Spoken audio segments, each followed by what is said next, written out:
আসসালামু আলাইকুম ওরহমতুল্লাহি ওয়াবারাকাতুহ।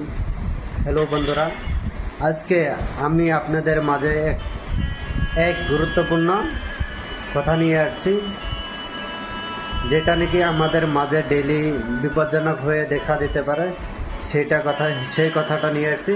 আপনারা আমার ভিডিওটা বেশি বেশি করে শেয়ার করে আপনাদের বন্ধু বান্ধবীদের আর আপনাদের আত্মীয় স্বজন সবাইকে দেখবার জন্য সুযোগ করে দেবেন ইনশাআল্লাহ। আমি ভিডিওটা স্টার্ট করছি, চলুন দেখাচ্ছি ভিডিওগুলো। আমাদের সবার বাড়িতে ছোটো ছোটো বাচ্চারা যখন শুয়ে থাকে তারা শোয়ার সময় যে মোবাইলটা আছে, মোবাইলটা তাদের থেকে 10 মিটার দূরে রাখবেন। কারণ এই মোবাইলে যেটা মাইক্রোওয়েভ ভাইরাস থাকে, এই ভাইরাসটা যা বাচ্চাদেরকে ক্ষতি করতে পারে। সেজন্য বারবার বলি আপনারা এই মোবাইলটা বাচ্চাদের থেকে দূরে রাখবেন।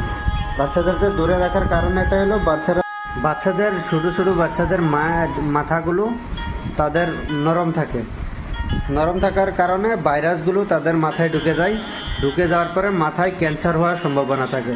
সেই জন্য বলছি, যখন বাচ্চারা পড়ালেখা করে, খাবার খায়, তখন এই মোবাইলটা তাদের থেকে 10 মিটার দূরে রাখবেন। আর আপনিও তাদের পড়ার সময় অল্প সহযোগিতা করবেন। তাদের এই মোবাইলের টেনশনটা, তাদের মোবাইলে যেগুলো ভাইরাস আছে, এটা বাচ্চাদের মাথায় ঢুকতে সুবিধা পাবে না। তো বারবার বলছি আপনাদেরকে, এই মোবাইলটা বাচ্চাদের থেকে দূরে রাখবেন। বন্ধুরা, এই মোবাইলটা বাচ্চাদেরকে ক্ষতিকারক হয়। যতক্ষণ পারেন মোবাইলটা বাচ্চাদের থেকে দূরে রাখবেন। তো বন্ধুরা, আমার ভিডিওটা ভালো লাগলে কমেন্ট করবেন, লাইক করবেন, আরও বেশি বেশি শেয়ার করে আপনাদের সবাইকে দেখবার জন্য সুযোগ করে দিবেন ইনশাল্লাহ। এটাই বলে আমার ভিডিওটা শেষ করলাম। পরবর্তী ভিডিও দেখবার জন্য আমার চ্যানেলটা সাবস্ক্রাইব করে ফলো করে দিবেন। আল্লাহ হাফিজ।